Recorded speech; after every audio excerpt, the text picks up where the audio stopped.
What's happening, everybody? Welcome back to Game Day with Trey. Of course, this is your host, Trey. And today, we're going to go ahead and talk about this Sunday afternoon NFL matchup between the Philadelphia Eagles and the Tampa Bay Buccaneers. All right, guys. So, this game is set to kick off on September 29th, Sunday, 1 p.m. East Coast time, Tampa, Florida, Raymond James Stadium. The Eagles, at this point in time, the line is the Eagles by 1, but the line was at Eagles by 2.5, and the over-under is at 43, and it's still at 43, but it was bought all the way down to 45. So sharp action has to come in on Tampa and the under, guys. But let's go ahead. Let's look at these two teams and how they played the last time that they were actually out here on the field. Philadelphia Eagles are coming in here on a supreme high right now after beating going down to New Orleans and beating the New Orleans Saints 15-12. All right, they came out in the first quarter and got blanked. Okay, New Orleans was up 3-0. We all expected there to be a lot of points in this game, and literally there were no points in this game because first quarter, New Orleans 3-0. Second quarter, no score for either team. Third quarter, no score for either team. Fourth quarter, we finally get some fireworks, but it's only 15 points from the Eagles and 9 points from New Orleans. All right, so let's go ahead and let's talk about that real quick, man. So the Philadelphia Eagles, Jalen Hurts went 29 for 38 for 311 yards, average of 8.2 yards per pass. He was sacked 4 times. He did throw an interception. His QBR was 41.6, and he had a passer rating of 88.8. Saquon got off 17 carries for 147 yards, man. 8.6 yard average, 2 touchdowns, 65-yard long run. Okay, so at the end of the day, Saquon Barkley is really the one who lifted this team into position to be able to take down the New Orleans Saints. Okay, because the Saints went out there and they didn't do themselves any favors. Derek Carr went 14 for 25 for 142 yards, 1 touchdown, 1 interception. He was only sacked 1 time, guys. His QBR was 41.2 and passer rating of 69.1. Alvin Kamara, he had 26 carries for 87 yards, guys. And they only had 89 total rushing yards on the game. And then Chris Olave came out with 6 receptions for 86 yards. And then Alvin Kamara, of course, he did his thing out the backfield. He had his 3 receptions for 40 yards, man. But the question right here is this Philadelphia Eagle defense real? Because Nakobe Dean finally came out and did what he's been drafted to do. He had 8 total tackles in the game. Zach Braun had 13 total tackles, 9 solos. C.J. Gardner-Johnson was out there. He had 8 total tackles for 5 yards. Quinyon Mitchell had 4 and 3 solos. And then Jordan Davis is the one who got the sack. All right, he had 4 tackles for 3 solos in the sack. And as far as who came out and got the interception, it was Reed Blankenship that got that came out and got that interception, man. So at the end of the day, was that the real Eagles team that we just saw in that last quarter? It's like the last quarter indicative of what we expect to see from the Philadelphia Eagles in this game against the Tampa Bay Buccaneers. Well, let's talk about what the Bucs did last time they were out, man. So the Bucs last time they were out, they got stomped. I mean, they got a mud hole stomped in them, 26-7. Okay, first quarter, they put up a big nothing burger. All right, and Denver Broncos 14 total points in that first quarter, man. So they go up 14-0. Second quarter, Denver comes out again, scores another 6 points. Bucs only put up 7, and that's the last time the Bucs got in the box. All right, so with all that being said, third quarter, Denver did nothing. They didn't put anything up, but we know the Bucs didn't score. In the fourth quarter, Denver put up another 6 points just to, put a cherry on top, man. Bo Nix went 25 for 36 for 216 yards. He wasn't sacked at all. QBR 80.8 and a passer rating at 85. While Baker Mayfield came out 25 for 33, 163 yards, 4.9 average with 1 touchdown and 1 interception. He was sacked 7 times, y'all, for 31 yards. All that stems from the right tackle, Luke Gadecki, being out, and the backup that we've had in there since, man. Baker had a QBR of 10.3 and a passer rating of 83.3. Bucky Irvin, he carried the ball 9 times for 70 yards, but the Bucs also allowed Tyler Batty to do the same thing, 9 times for 70 yards. All right. You can't do that. Rachaad White had 17 total rushing yards. Where's Rachaad White at? Chris Godwin, 6 receptions for 53 yards. Mike Evans was held to 2 receptions on 17 yards by Patrick Surtain Jr., guys.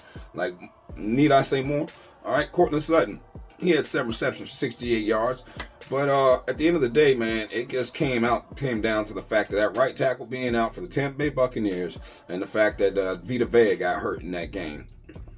So once Vita Vea went out, I mean, it's still, I'm not going to lie, like that should not have affected the game to that type of manner.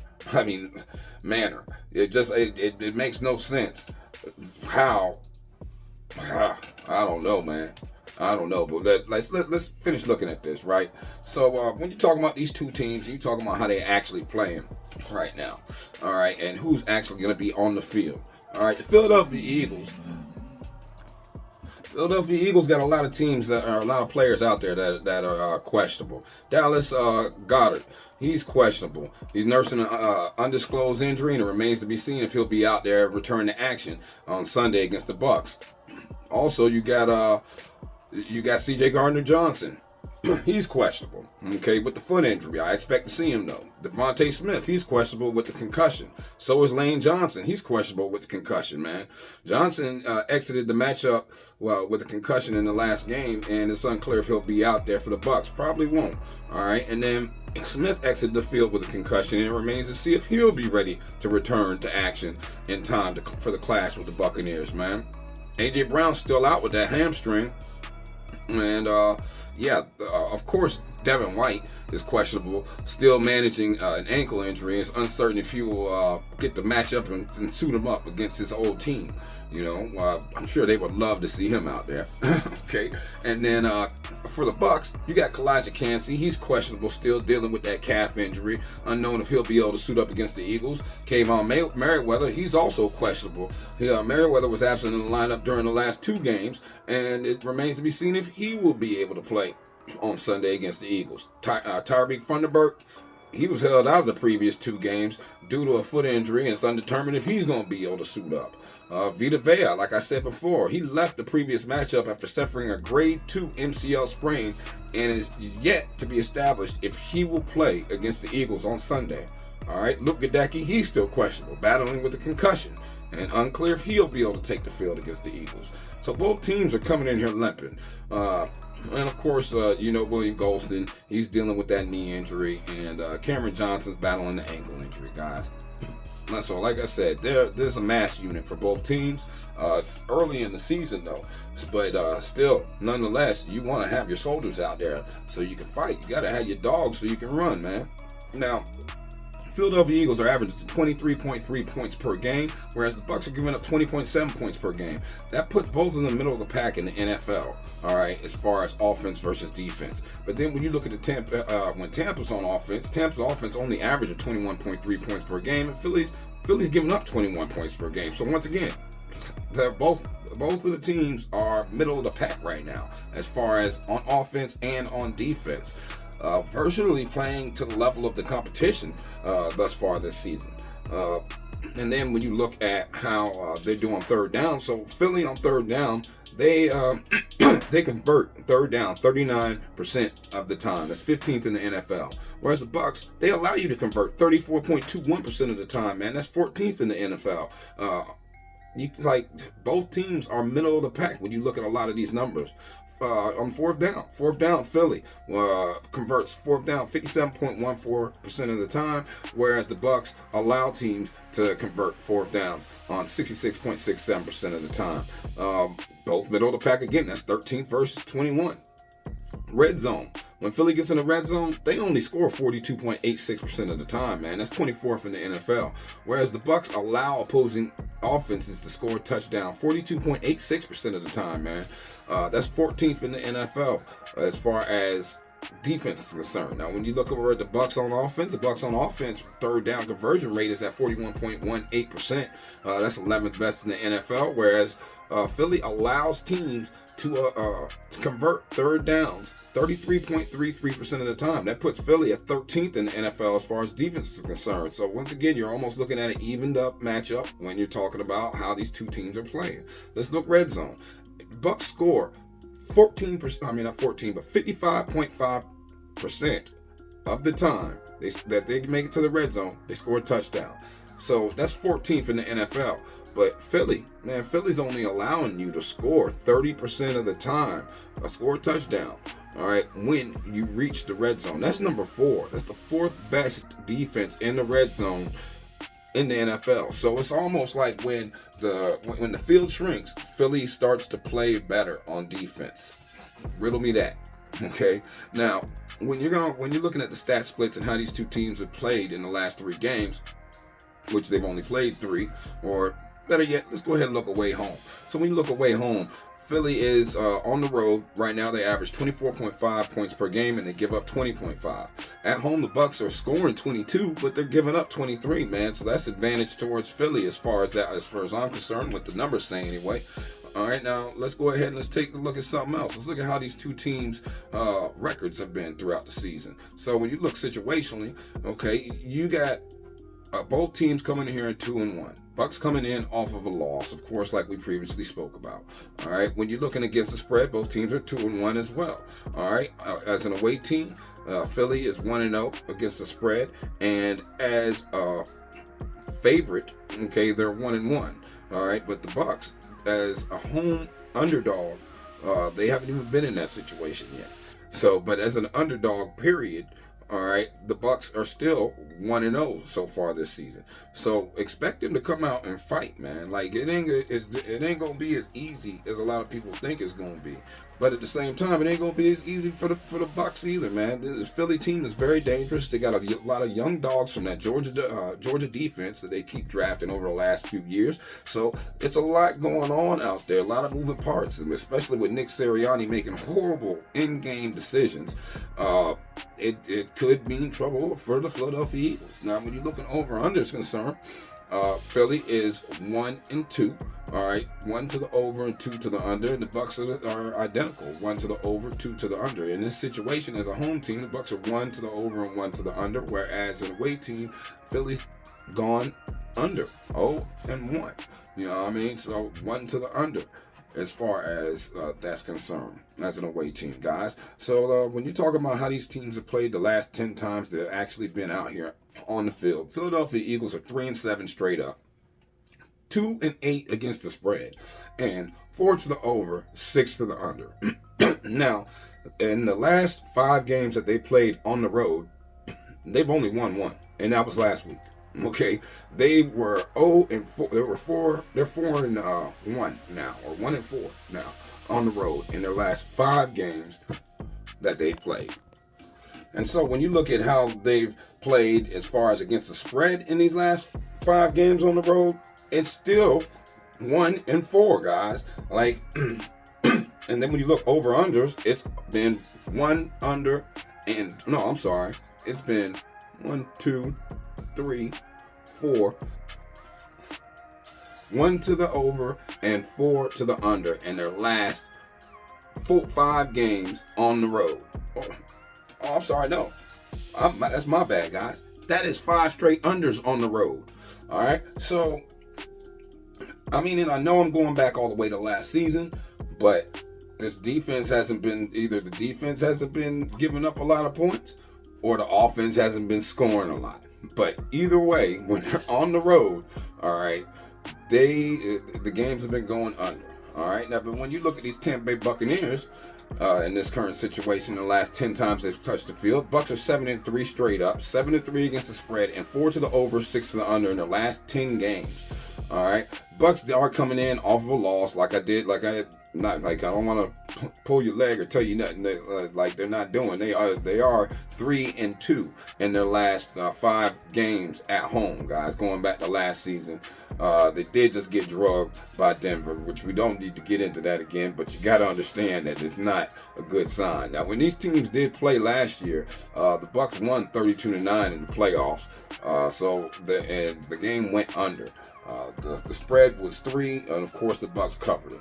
Now, yes, this would be an opportunity for Philly to kind of get some revenge for what happened in that playoff game. The question is, are they going to be able to do it? Now, because head-to-head, the Bucs have been running this series, man. They're 6-4 straight up. All right, and it's 5-5 against the spread, so they're even there. And then it's been 6 to the over, 4 to the under, and the last 10 times these teams have matched up, man. The Eagles have only beat this team once, and that was in the last 6 times they played. So that goes all the way back to 2015. Since 2015, Eagles only beat the Bucs one time. They beat us 25-11 last season, September 25th, in Tampa during the regular season. That game also went under, and Philly did cover the 5.5 in that game, guys. There is a recipe for Philly to be able to beat the Buccaneers this week, but it comes a lot of it comes down to Nick Sirianni and how he handles the in-game situations, because he dropped the bag, man. He fumbled the bag in that last one a few times, and he's been doing it historically. I believe that's why he's the only coach in the league that didn't get to hire any other guys to work around him. You know, I mean, that could be them setting themselves up to look another direction in the future, man, if he can't figure it out. You know, I mean, I hate to say it, but that's really what it is. Okay, now as far as trend-wise concerned, Philadelphia Eagles have hit the third quarter game total under in 8 of their last 10 away road games. All right, Tampa Bay Buccaneers have scored last in 10 of their last 13 games, and Tampa Bay Buccaneers have hit the second quarter money line in 11 of their last 20 games. The Philadelphia Eagles have hit the fourth quarter game total under in 8 of their last 10 away games.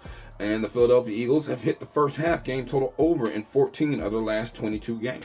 The Tampa Bay Buccaneers have hit the second half money line in 5 of their last 7 games, guys. And Philadelphia Eagles have hit the second quarter game total over in 12 of their last 19 games. The Tampa Bay Buccaneers have hit the fourth quarter money line in 10 of their last 20 games. Now, Philly has covered the third quarter spread in 6 of their last 10 away games, guys. Just some food for thought, a couple things that I definitely figured that you would definitely want to know, man. You know, so while the Bucs have a good chance to win, Buccaneers have won 5 of their last 6 games as underdogs, historically. Okay? The Eagles have lost 4 of their last 5 games as favorites. The underdogs have covered the spread in 7 of the Eagles' last 8 games. Okay, and the Eagles have failed to cover the spread in each of their last 5 games as road favorites. The Buccaneers have won the first quarter in 4 of their last 5 September games as underdogs, and the Eagles have lost the first half in each of their last 7 games against teams that held a winning record. All right, the Buccaneers have scored the first touchdown in 4 of their last 5 games against the Eagles. Now, this game's